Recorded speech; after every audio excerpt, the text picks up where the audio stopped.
People be enjoying themselves out here. You have to exchange the ball, you know. No protective gear. Ball? Yes, please, thank you. Oh, sorry. Appreciate it. Of course. Had gasoline dumped on her while she was alive and alert, and that at least I know was probably burning while she was breathing. That was just a really hard thing to learn because I never really knew if the girls were alive when they were burning or not. And so how do you know that for sure? How do you understand? You have to use scientific evidence and collection and measurements, precision, and testing. was made true to us that she had walked while she was on fire because she fell down and the front of her was more burned than the back of her. I was crying and I just felt like I wanted to get out of that courtroom and scream and just say, I can't believe what's going on in there. It's making me so angry and I can't understand why. I want it to be so different. Today we're looking at the top 10 species that would dominate if humans died out. Number 10, the rats. Rats love disasters, no matter where, no matter when. If there's a large-scale catastrophe, you can bet a swarm of rats will be there. That will be as true for the apocalypse as it was for post-firebombing Dresden. The moment humanity collapses, rats will take over the cities, giant waves devouring everything in their path, as different rat populations are cut off from one another in the post-human, post-transport world. In other words, the ideal conditions for evolution. Given the rats already have complex social structures and surprisingly high intelligence, there's a chance that they could wind up evolving in a similar direction to humanity. Sure, it'll take millions of years and may not happen at all, but Dawkins believes a future intelligent species descended from rats isn't as far-fetched as we'd like it to be. Number 9, the bears. But take humans out of the equation and suddenly creatures like lions and bears are back on top again. Leave them in that spot long enough and they might just start to show something like human-level intelligence. That's the opinion of evolutionary and behavioral ecology postgrad student Ashley Benison at the University of Exeter in England. In an interview with PS Mag, he cited bears as the most likely large mammal to seize our mantle in a post-human world. The argument goes like this. Without humans, fewer animals will be eaten, leading to a boom in herbivores. This in turn will fuel a later carnivore-based boom as the flesh-eaters chow down on the veggies. With all this surplus food, intelligent mammals might stand a chance of beginning to develop societies. It was the existence of surplus food in the first cities that allowed humans to make a leap forward from weirdly clever hunter-gatherer apes to, well, us. Number 8,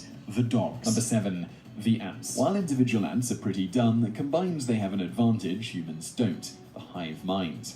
And hive minds are complex things. Ant colonies have already learned to farm various types of fungus and have been known to rear aphids as livestock. They've also mastered complex forms of warfare, such as using their weakest members as frontline defense and keeping their super soldiers at the rear. Currently, there's a super colony of ants that covers nearly the entirety of California and constantly wages war against a similarly sized super colony in Mexico. We can't be the only ones to see the human parallels there. Number 6. The pigs. There is a glut of pigs worldwide, and you better believe they're already ahead of the pack in the brain department. Pigs have complex social structures and show empathy. They can socially manipulate other pigs, have long-term memories, and learn with surprising speed. And they're also one of only a handful of animals to have sex for pleasure. By some metrics, pigs are even more intelligent than dogs. Number 4, the raccoons. Number 2, the apes. Number 1, the Wolbachia.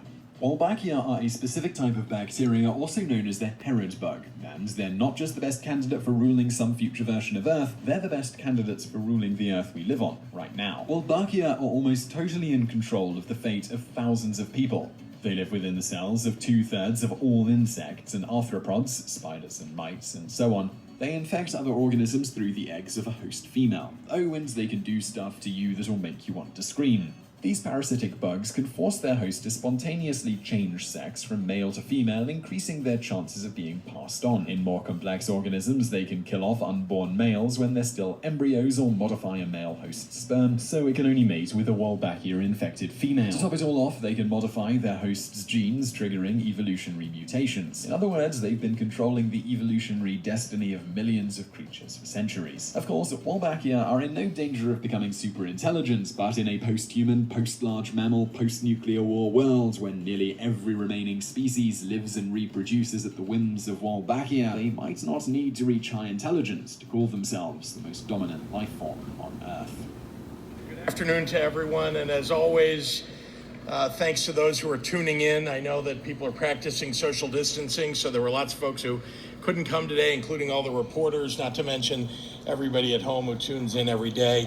For today's 2:30 update, we're coming to you live from McCormick Place in Chicago, where the Illinois National Guard, the Army Corps of Engineers, and a host of tradespeople are setting up the largest of our alternate care facilities to support our response to COVID-19. I'm here with the City of Chicago's Mayor, Lori Lightfoot, with Deputy Chief of Engineers and Deputy Commanding General of the U.S. Army Corps of Engineers, Major General Robert F. Whittle. I'm Simon Whistler, you're watching For Top real? 10. And Dr. Nick Turkle, former president and CEO of Advocate Aurora Health. Folks, I want to share with you just how important this day is. 5 short days ago, this was an empty convention hall. There was truly nothing here.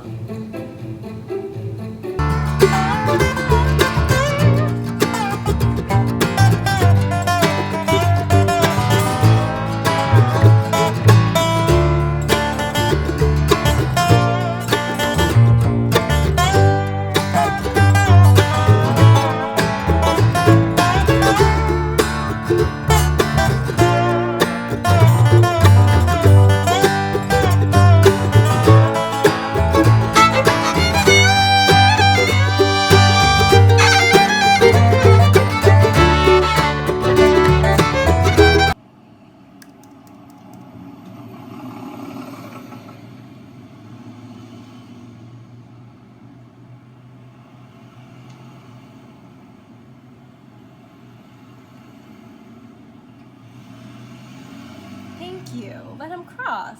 Jeez. See, we can live together, right?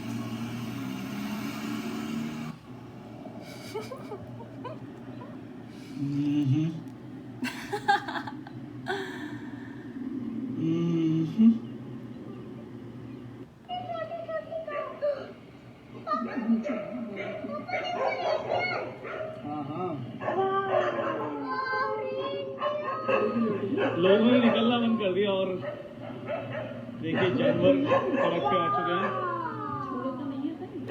ठीक है, हमारे घर के सामने हुआ है ये तो वही बात जो कह रहा था ना वही बात थी। मैं बोल ही रहा था कि जानवर आ जाएंगे।